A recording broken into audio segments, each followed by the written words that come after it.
Come on, y'all. Come on, come on, come on. I need to feel you all's vibe. I need to feel you all's gratitude. Come on, I need for you all to lift yourself up and just be grateful. You know, things may not be going your way right about now, but at least you are alive. Yeah, I know it's easier said than done, but we all have to know that in this life we're going to experience some good and bad times. That's just the way it is. I mean, everybody's going to go through something. Nobody's better than the next man. So my suggestion to everybody is to treat one another with respect and dignity. That's all we can do. Okay, but without further ado, I want to get into this book here, the Stepfitz Annotated Bible. Okay, I don't know if anybody and everybody is familiar with this book, but I implore you, and I mean everybody, need to go out and get this book. This book is phenomenal. Okay, um, while a lot of us want to find comfort in all these different gods, I know that we want to rely on a God, but I'm telling you, it's all farce. Okay, this Old Testament, this New Testament, and I have been analyzing both the Old and the New Testament.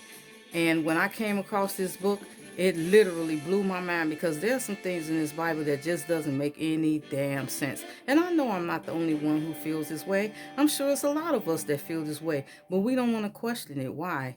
Because we think we're doing something wrong. No, if it doesn't sound right to you, if it doesn't look right to you, you need to question it, okay? The name of this book, this fabulous book, okay, is the Skeptics Annotated Bible, okay? And it is written by Stephen Wells, all right? Maybe you all don't never heard of him, but go on YouTube and Google him, okay? This guy is phenomenal. He's phenomenal. Um, he took time out to go through the scriptures to really identify the lies and everything else that lies within this book, okay? Um, so I'm not gonna be on here too long. I just want to go through uh, the introduction of the book, and you can get the book for yourself. Okay, I'm telling you, go get this book. You will not be well. Yeah, you probably be disappointed because a lot of us have relied on a supernatural being or someone with superpowers. Okay, and it is nothing more than a bunch of garbage. Okay. Um, let's talk about the categories in the book. Okay, we have here. He states that there is 2,178 scriptures that are just absurd. Here he talks about injustices. There's 15,541, cruelty and violence 1,316, intolerance 701. Good stuff. Yeah, don't get me wrong. There are some good stuff, good things that you can you can live by in the Bible. But see, that's the trickery of it all. You have to write a book and put good things in it, even though you may come across some crazy stuff. But look how much good stuff is in there. 507 compared to, look at these numbers over here.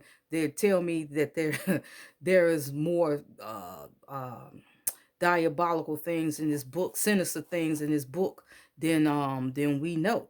Okay, so we have contradictions 462. We have conflicts with history and science. Now, a lot of people may not want to believe in science. Yeah. Well, you could weigh it out, but at the end of the day, um we can see too a lot of what's going on and understand that a lot of what's being said in this book just doesn't add up. Okay, even for the history, we know that history repeats itself, right? So of course they had to design a book.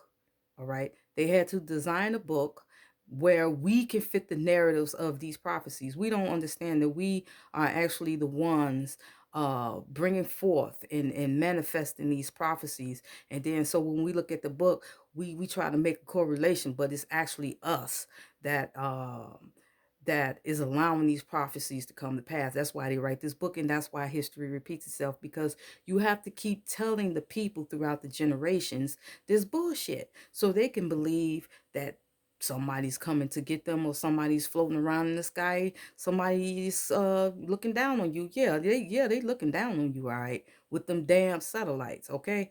um Biblical family values and interpretation, misogyny. Now tell me you haven't come across a lot of these scriptures in here that's just humiliate women, okay? As a matter of fact, a lot of these scriptures don't even promote women. Who does it promote? Mostly men. So you mean to tell me this book wouldn't be considered to you a sexist book? Come on, y'all. You could read about sex, how it supports polygamy and all these other things. One time it supports polygamy, the next time it doesn't. So I'm telling you all, get this book. He breaks it down. He goes into the scriptures. He tells you this. You know, he compares the scriptures. He shows you the contradiction in the scriptures, and you cannot deny it. And no, there is no room for private interpretations. I'm telling you.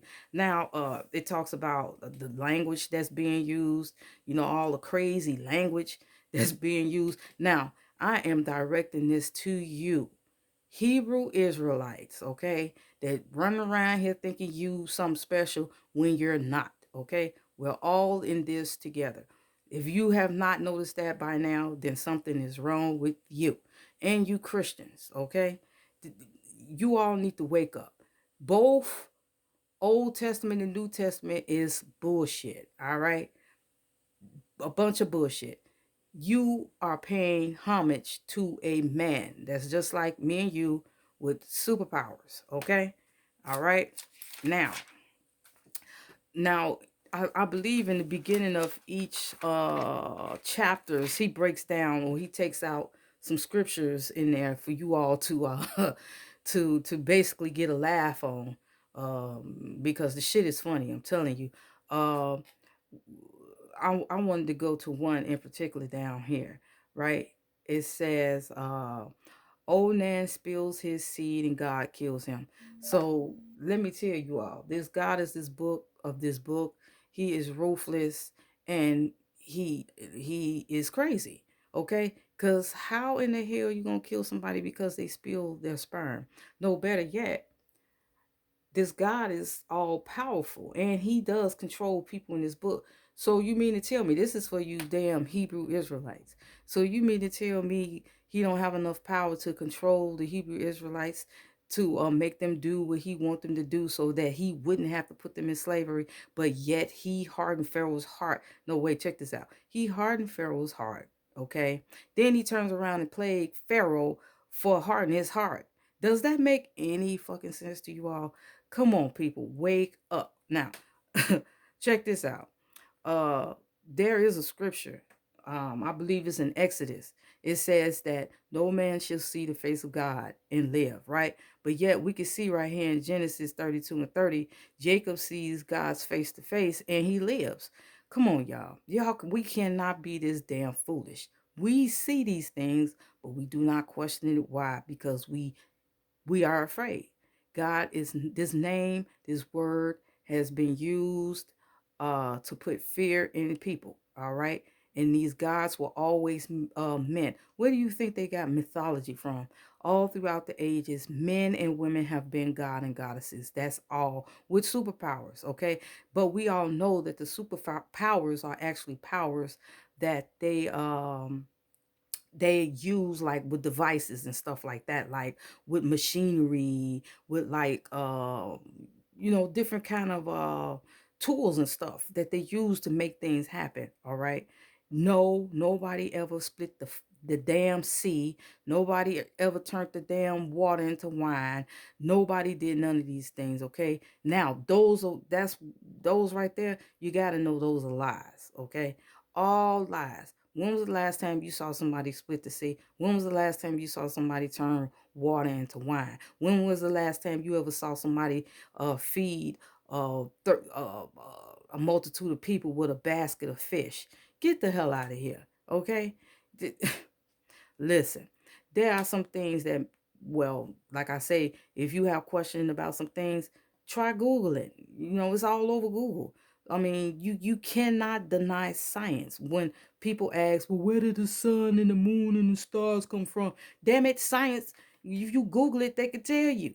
But they tell you that, but you rather believe this bullshit. And even in the creations, um from the beginning, from Genesis all the way to Revelation, it's a bunch of bullshit. So I advise you all to go out and get this book. Look how he breaks down these scriptures. I don't know if you can see this, but he has the scriptures here, and then he breaks it down over here in this section to give you a clear understanding, okay, of these scriptures. All right. This man did a fabulous job, and I implore all of you, okay, anyone that's into religion, okay, anyone that's into religion, it don't matter what religion you in, you got to know all this shit is bullshit. Okay, we were put on this earth to live our lives, not to suffer, okay, to live. All right, we were put on this earth to live and do what we want to do, but be governed by the laws of this land. All right. I'm not telling nobody to go out there and act all crazy and stuff, but your life is your life. But understand that these books right here that we follow have been nothing but lies. They've lied to us. Okay. And for you damn Hebrew Israelites, okay, to think y'all better than somebody, you are not. Okay. We are all on the same plateau. We are all out here, soldiers fighting to stay alive. If you don't see who your enemy is, then something is wrong. And that enemy is the one that wrote this book. Okay. They have caused us to come up against one another. That's why the Bible was made too. The Bible was made to divide and conquer. All right. Like in Revelation, it tells you I came to bring to set mother against variances against mother, and mother daughter against mother, and all that other type of stuff. Yes, we can see that happening. Why? Because you have people like them damn Israelites going around thinking that they better than anyone, or even a Christian.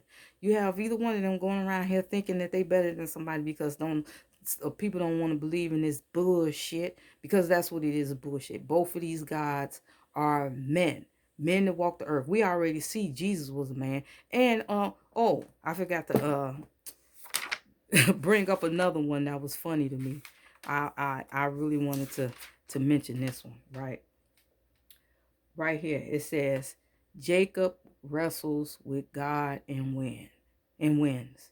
This is Genesis 30 and 24, 24 and 28. Now tell me, is that a man? Is that a man? Huh? Yes, it is. Both of these gods are men. That's it. Mere men with superpowers, supposed superpowers, because they really don't have no damn superpowers. Again, if you believe in this shit, you might as well believe in everything else that they show you on TV with the all these different type of comic beings with superpowers. Okay, that's all this is. This is how you should know who wrote this book. Okay, now you all carry on, enjoy yourself, and never let them see you sweat.